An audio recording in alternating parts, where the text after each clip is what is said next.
Hello, today we're gonna have a battle of bullets versus lasers because we're gonna be doing a CinemaJam Versus where we're gonna put Spaceballs from 1987 and the Three Amigos from 1986. These classic parody movies with westerns and space operas. So let's jump right in.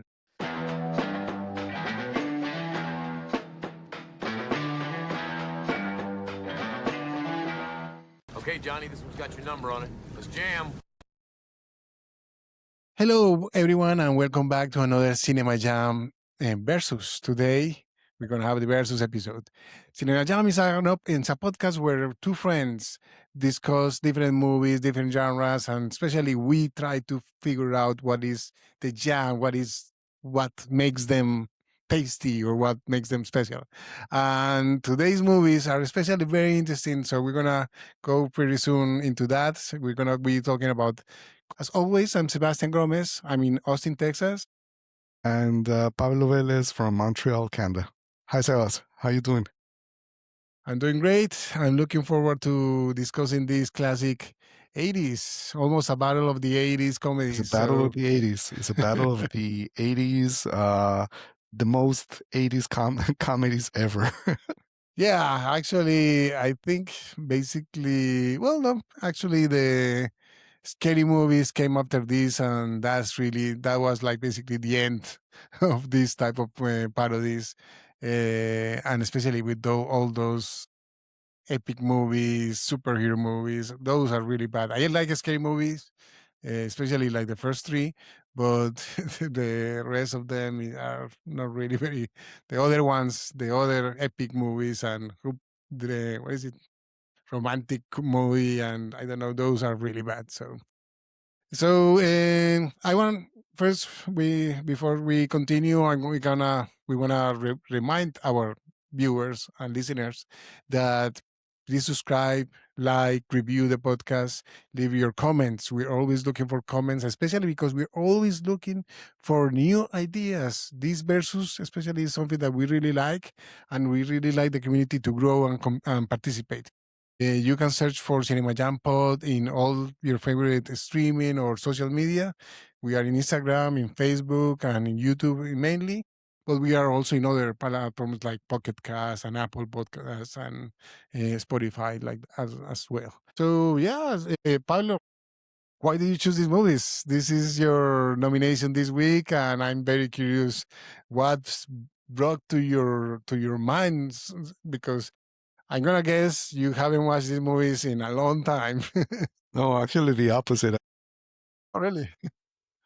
I watched Spaceballs not long ago, so that one was fresh in my mind. But Three Amigos, Yeah. I haven't thought about it in a long time, to be honest.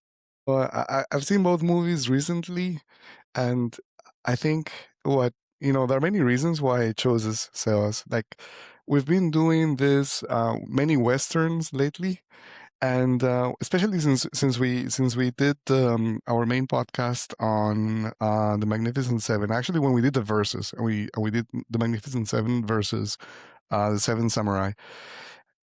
That Like was right 2 weeks away, ago, yeah. yeah, 2 weeks ago. Right away, like after watching Magnificent Seven, I was like, this is the Three Amigos. This is the series. This is the movie Yeah. that was based on. And then I thought, you know what? What other like amazing parody movie from the 80s is there? And Spaceballs is like you have like these two amazing directors on each, Mel Brooks and John Landis, and this cast of comedians that were at their prime. So I think it's going to be a very cool, funny. We needed a little break, from the seriousness of all this That's action true, yeah. westerns, dramas, and especially our folk horror. So we could have a small, break with comedy. And I think it's going to be a very tough battle today because both are very good parodies. Yeah, I'm actually surprised because I forgot how, the other comedy, and that one I did remember it was from John Landis, is um, the the Blues Brothers. That the one I remember that he made But I totally forgot that the Three Amigos was made by him, and I'm actually surprised is this style of movie. So I was pleasantly surprised in the end. And Mel Brooks always, he's the master of parodies. I mean, it's for me, Young Frankenstein is still the best movie he has ever done, basically. And the other one that I think is way ahead of his time, I don't know if you remember that one, Blazing Saddles. Hmm. Is his comedy with the black sheriff? And this is still in. I mean, by the time it came out, it was surprising, and yeah, it's We always good can, to go back to yeah, this we can great do, director, this comedy, yeah. great comedy directors. And we What? did review one of the first movie we reviewed was Trading Places, and from John Landis as well. Yeah, exactly. And I think we can do later on, Silas, maybe an episode dedicated to Mel Brooks.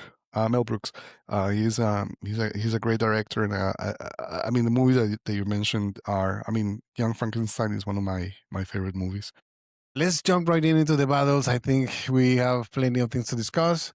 So let's go with no. Round one. Okay, just a quick reminder to our listeners and viewers. Basically, we're going to put the two movies together against each other in 6 rounds, and we will pick a winner at the end of the 6 rounds. And we have a wild card in case there is a tie or something like that. The first round is always about the story or the script. And the question that I have for you, Pablo, is both movies parodies classic tropes. Definitely, I mean, it's obvious in both Hmm. movies. And the Three Amigos is all about the Western, and the Spaceballs is about the space opera. So, which one do you feel has like is more clever about the way they critique their respective genre? Which one has like more Yeah, bite? I guess is the term. I want to say Spaceballs because Mel Brooks is not just making fun at one franchise like Star Wars. He's also making fun at Star Trek, like when he does the whole teleporting, beaming the president and also aliens in one of the best One of sequences the in best scenes, yeah. That's a spoiler for one of the. yeah.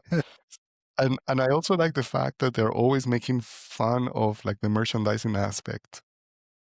I I thought that was yeah, smart. I mean, the question is like, which one does the smartest critique tick, yeah. of the original or originals?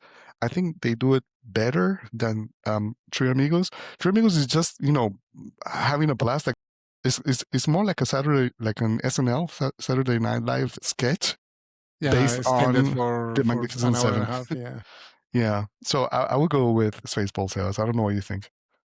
I think I'm gonna go with the Spaceballs as well. I mean, just the way it bites on all the silly things from George Lucas. I was watching a little bit about the making of and interviews, like newer interviews of Mel Brooks, and he was mentioning that he thought George Lucas was a little bit mad, especially about the merchandising jokes, and Of what is the course. Schwartz? Nobody cares. So it's like the Force Schwartz, and the way he calls himself Jogger and all that is pretty well done. Also, like in what capitalism, and because this Spaceballs planet is basically like they're basically going for the druids, so the spiritual ones, the But the the truth is that medieval ones. it's a pun, is a joke on the Jewish. Funny, she Yeah, doesn't look like a Jewish princess, like a Jewish princess. So like the there are like so druids. many levels in the movie where he's poking fun at everything, even like his own like background and Background, yeah, uh it's so good. is very well done. And I'm not going to deny there are things when I was watching the Three Amigos that remind me of Blazing Saddles, and I was thinking to myself, well, Blazing Saddles did that 50 years before, and it was much better. I'm not going to deny that's the difficult part. I love it. I mean, I love the acting of these three guys. So let's jump into the next one, that is the acting. Okay. Round two. Okay, so the next one is about characters and acting. So this one is maybe a little bit more clear. Who is the better trio? The chemistry between Martin, Chase, and Short, or the dynamic, Lone Star, Barf, the princess, and the Dot. android that is John Rivers. So I mean, basically John Candy, Bill Pullman, Hmm. and John Rivers, basically, and they actually the princess is pretty good as well. Or these three classic comedy gods. Which one do you No, think is? if you ask me, so as by far is the Three Amigos. I mean, we Yeah, have yeah. the three best '80s comedy actors at their prime, and they're having a blast. You can tell that. The only thing that surprises me is that Chevy Chase is the one who gets the main billing, like the main credits. Like if you look at the credits at the beginning, his name comes in first, but is really Steve Martin the one who is kind of like the leading man, like not only because of the role of Dusty whatever I'm forgetting the name, uh, Dusty Bottoms. What was the name? That Dusty. that's Hey, Chevy sorry. Chase. Yeah, Yeah, that's Chevy Chase. So Dusty let's Bottoms say is Chevy Dusty Chase. Bottoms and Martin is Nederlander. Right. So no, definitely. I want to say that the dynamics between the three of between Steve Martin, Chevy Chase, and Martin Short were like better, and as comedy actors, they did it better.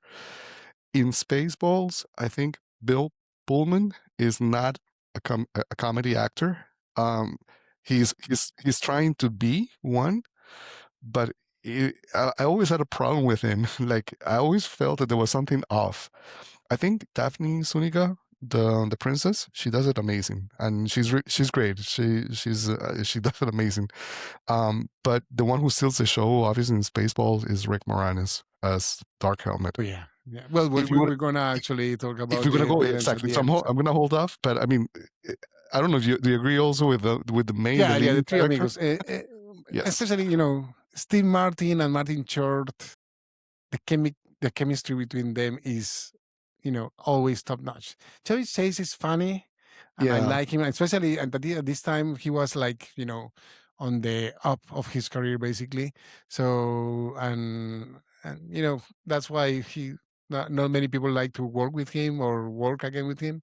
But the Steve Martin and Martin Short were actually they were already famous, so they were not going anywhere else. But I really like them because I don't know if you have seen any of their comedy specials, for example, or they have comedy specials in Netflix or other movies like the TV series in Hulu or Disney Plus. Only Killers in the Building. Their chemistry Only is perfect, murder. man. They know how to handle each other perfect, and you can tell that they knew each other from this time. So yeah, definitely the Three Amigos for me as well. Okay, that's the second one. Okay, let's go to. Round three. So each one has a distinct look that they have to match. Like, Spaceballs were trying to compete with all the big visual effects from ILM Star Wars, while the Three Amigos were trying to go into that technicolor Western look, with all Yeah. painted backgrounds and that location in the desert where they sing, for example, you can tell it's a stage, right? But it's a beautiful stage. It's well It's done. great. So which one do you think it was, Hmm. that visual gimmick aged better, for example, or did you like it better right now? Well, I mean, I think the advantage goes to the Three Amigos because it's a Western, and a Western is a Western. you know, we can be like 100 years from now, and still Westerns will always be Westerns. They won't age bad necessarily. A science fiction movie, even if it's like a real one or a parody, as in Spaceballs, will always have that problem with special effects or cut sequences and things like that. Um, I think obviously like this might have been the biggest like the biggest or largest budget that Mel Brooks has had to do a movie, Probably. and he does a really good job. But you know, I think some of the scenes that I love so much, I guess you as well, like with the alien at the end, you can clearly see that it's a puppet, and there's like someone like pushing it across the counter in the diner.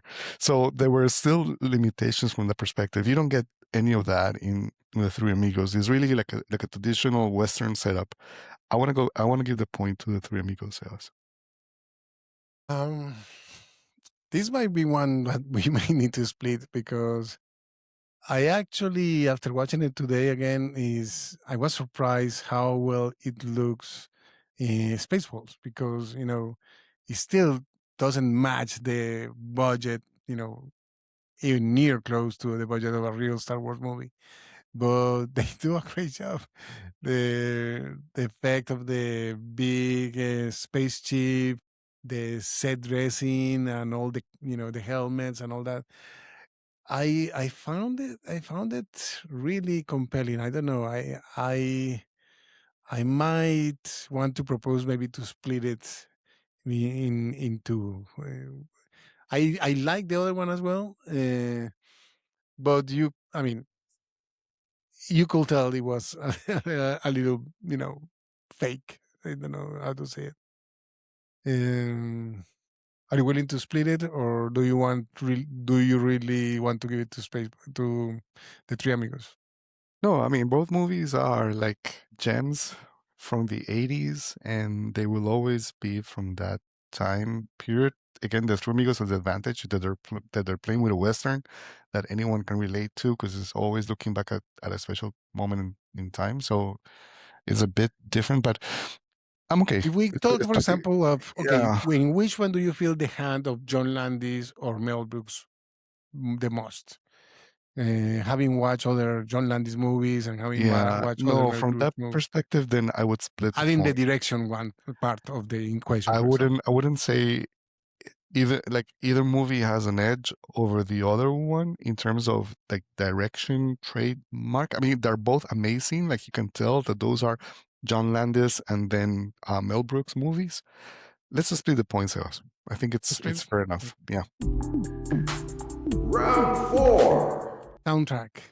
Randy Newman's "Blue Shadows on the Trail," played by the Three Amigos, singing in the guitar with the lead guitar by Chevy Chase. Chevy Chase, or those themes, the Spear Song, or which one do you think is more iconic?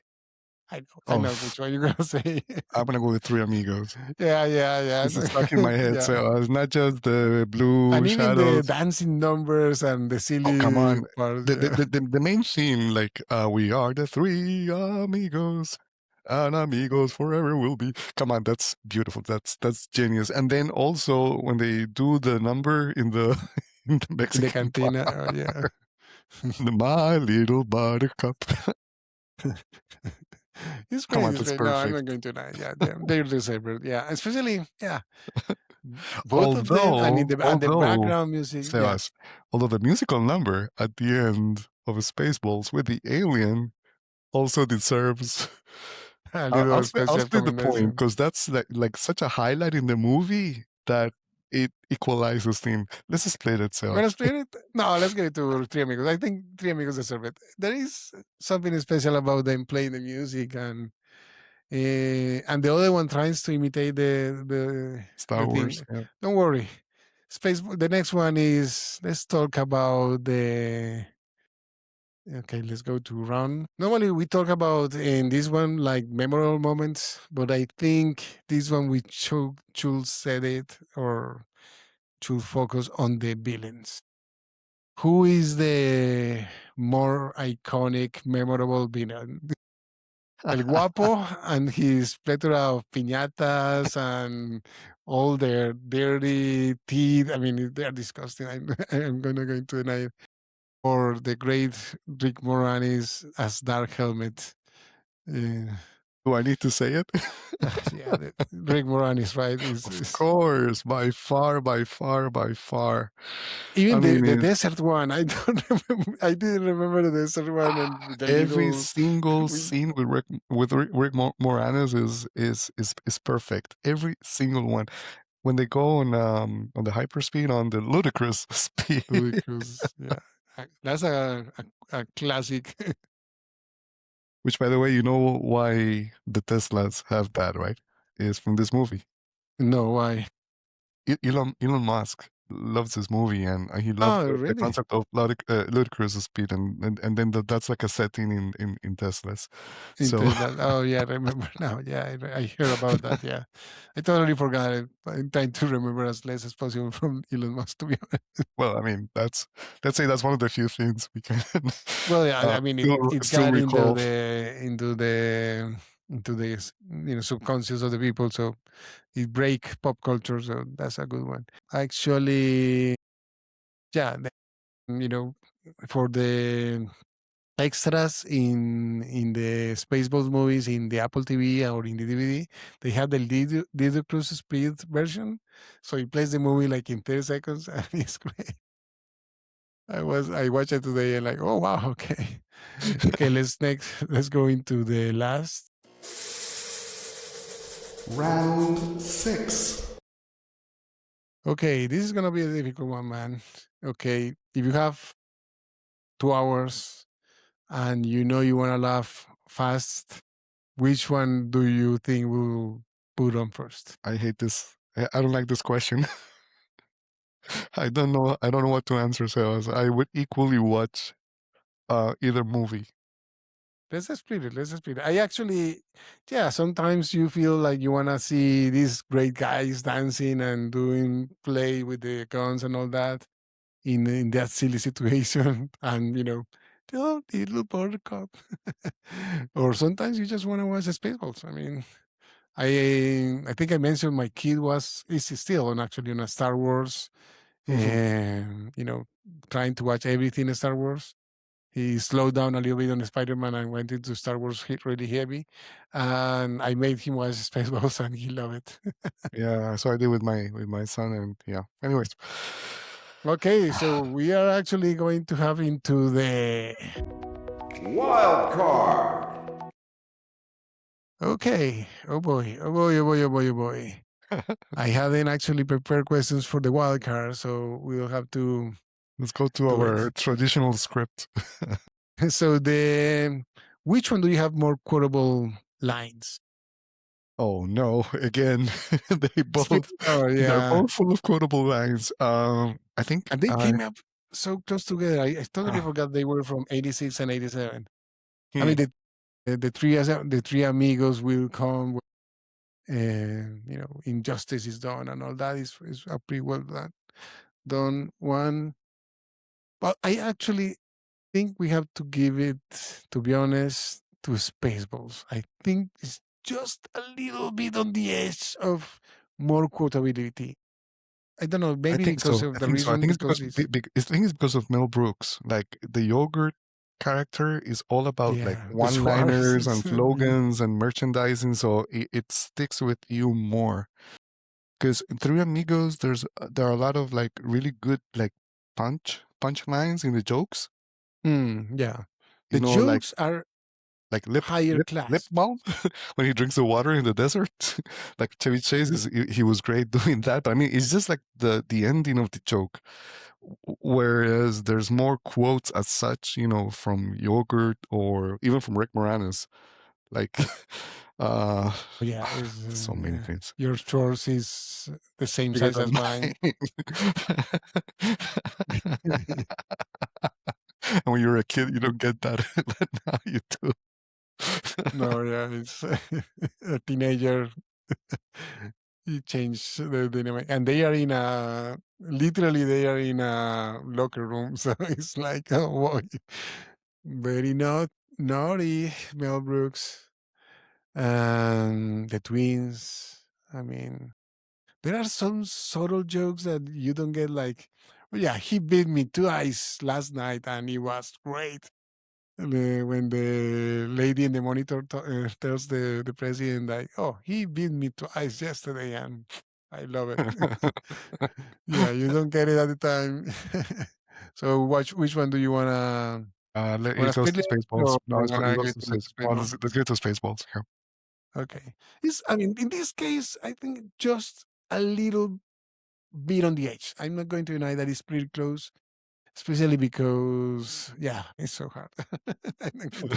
It's pretty hard. Okay, let's go with the plot holes. So this one is like a negative one. So which one do you think has the more obvious plot holes? I think we're gonna, Spaceballs. I mean, because yeah, they try to do everything from all yeah, the yeah. big movies. Like, I mean, plot It's like holes. 5 movies in one, in just one. Yeah, I mean, from a pure science fiction perspective, like it's full of like what the heck moments. Like they're walking outside in space and nothing happens. Like they don't detect the small chip, like the Winnebago. Like how come they can fly like around and like go inside and then like it's so easily like rescue the princess. Like there are like so many inconsistencies from convenient. that Yeah, it's just convenient things I know. happening. I mean, They find them it wasn't immediately. I mean, like, it oh, they wasn't are meant over to here, be. and It wasn't they meant to are be right consistent. It was there. meant to be like chaotic comedy in a way, and just making fun of how serious sci-fi movies take themselves. So that's why I think he has the most plot holes. Yes. Yeah, I think in this case, Three Amigos wins. There is a clear, It's a the reason reason why they're going storyline. over Yeah, there, it's the what they're Magnificent Seven. It's the doing. Magnificent Three. That's it. Yeah, exactly. Okay, What? and okay, And in this is the last wild card, right? the last wildcard is which one has more TikTok moments. Oh. Hmm. I think, Pablo, I think we're gonna have to make it the first time we have a tie. No, we can't have a tie to us. This is the This last is chance. So, or no. do you want to Also, add one in all last question that we want in all to? honesty, if if the younger generations would discover a movie that they would maybe make and make it viral, it would be Spaceballs. I think. Be, be, because of like how raw the whole comedy is. That Mel Brooks is all about like obvious jokes. There's still like the whole background of the serious western behind the Three Amigos that they're making fun of, but westerns are not as popular. I want to say nowadays than like this sci-fi 80s movies maybe. Yeah, So it will be I hard for a millennial or Gen Z to to connect with relate, or yeah, and understand, yeah. this type of Western. You're right. Yeah, I mean, I don't want to be. I want to be inclusive in that from that perspective. But if we need to make a call and say what movie could potentially be the source for more memes and or like TikTok like moments, like someone like making fun of a specific sequence in the movie, I think it would be with Spaceballs. I think I think you're right. That actually is going to give us The winner, And the winner is. Spaceballs, Spaceballs just by 1 point of just difference, by one five to point. four. It This was was a tight one. I'm not going to deny because I knew when I proposed this house, I knew this was going to be like a tight battle. A battle of the comedy of the great 80s comedies and the greatest actors in comedy from the decade that the two of us we yeah, grew in. yeah. So Yeah, I'm not going to deny. I mean, and I love all these actors basically. In even Bill Pullman in whatever he does, even as a serious actor. I mean, he's the one of the only presidents I would respect actually in Independence Day actually. So yeah, I love this one. Okay, I actually have the battle rounds for next week. Do you want me to tell you which ones yeah, of course, go we're for it. gonna do? Okay, I mentioned before that I wanted you to watch Sisu, the Finnish movie. with the same actors of the Rare rare expert. exports that we saw a few months ago. So that one, and we're gonna do the battle round against boy. I put Nobody. Have you watched Nobody? Is that from the lawyer? Yes. Better Yeah. Call Saul. Yeah. I think no, I haven't seen it. I know the movie, Okay. but I haven't seen it. Both of them had a sequel last year, so that's why I'm actually picking them. But let's do the battle round between Sisu and Nobody. And basically they're both in their almost 60s, like 50 to 56 to 60 years old. So that's another reason I picked them. So okay, that's gonna be our battle round next week. So Perfect. everyone, thank you again. Please subscribe, review, like the podcast. And until next time, keep jamming about movies. Until next time, everyone. Thank you.